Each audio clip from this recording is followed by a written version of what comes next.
Hanap nyo ba ang perfect na pangregalo ngayong papalapit na ang Pasko? Sakto, dahil manidiscover kaming shoes and bag business na siguradong pasok sa budget at style. Alamin kung saan yan, dito yan sa Negosyo Tayo.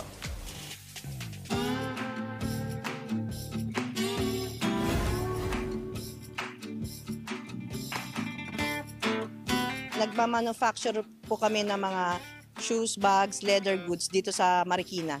1 year ako munang pumasok sa isang bangko.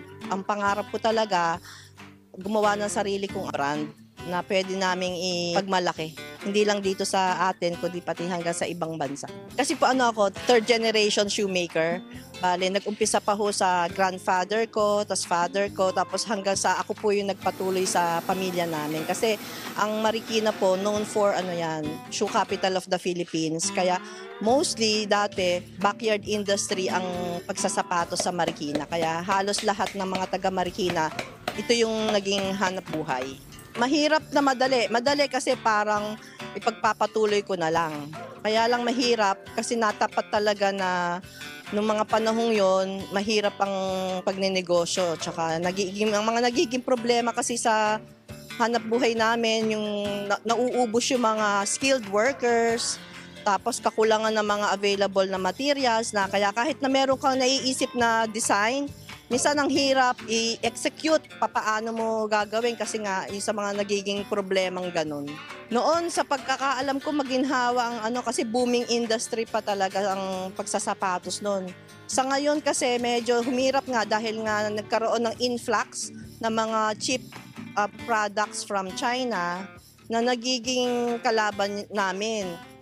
Although talagang yung aming produkto, hindi mo maikukumpara sa China dahil talaga, matibay.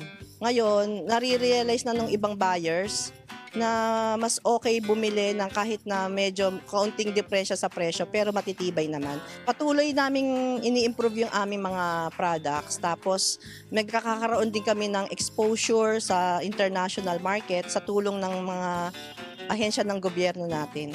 Katulad dito, pinopromote ng Marikina City yung gawa ng Marikina, yung aming pinagmamalaking shoe industry. Naalala ko laging sinasabi ng father ko sa amin na hanggat may nagsusuot ng sapatos, huwag kayong titigil sa pagsasapatos kasi mahalin natin tong ating shoe industry. Unang-una, nakakatulong sa aming pangkabuhayan, tapos sa ekonomiya din, naging parang circular economy. Nakakatulong ka rin sa mga manggagawa mo, nabibigyan mo ng hanap buhay.